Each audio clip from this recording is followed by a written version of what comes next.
এগুলো আর ভেবে কি লাভ দিদি ভাই? কি লাভ এখন এগুলো ভেবে? এই সমস্তগুলো না আগে ভাবনা চিন্তা করে নিতে হয়।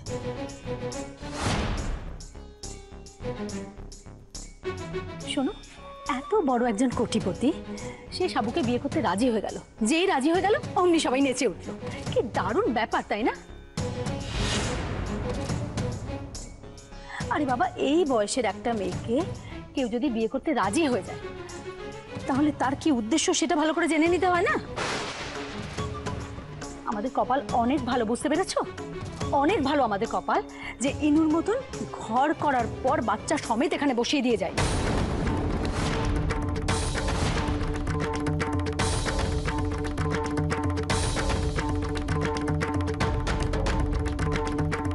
একদম ঠিক কথা বলেছে। আমরা তো শুনে অবাক হয়ে গেছিলাম। তবে সাবুকেও দোষ দিয়ে লাভ নেই। এর আগে দুবার বিয়ে ভেঙে গেছে। এখন এই বয়সে এসে নতুন করে ঘর বর পাবার লোক কি কেউ সহজে সারতে পারে?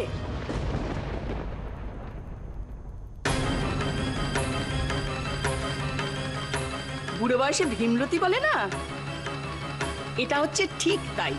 আরে বাবা, এই বয়সে চুলে কলপ মেখে টুকটুকে লাল রঙের বেনারসি পরে লোক হাসানোর কি দরকার ছিল?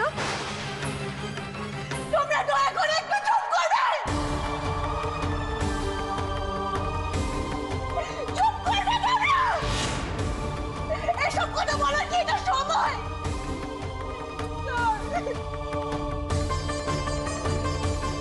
তুই যখন বিয়ে করার শখ, তখন চুপচাপ রেজিস্ট্রি করে বিয়েটা সেরে ফেললেই হতো।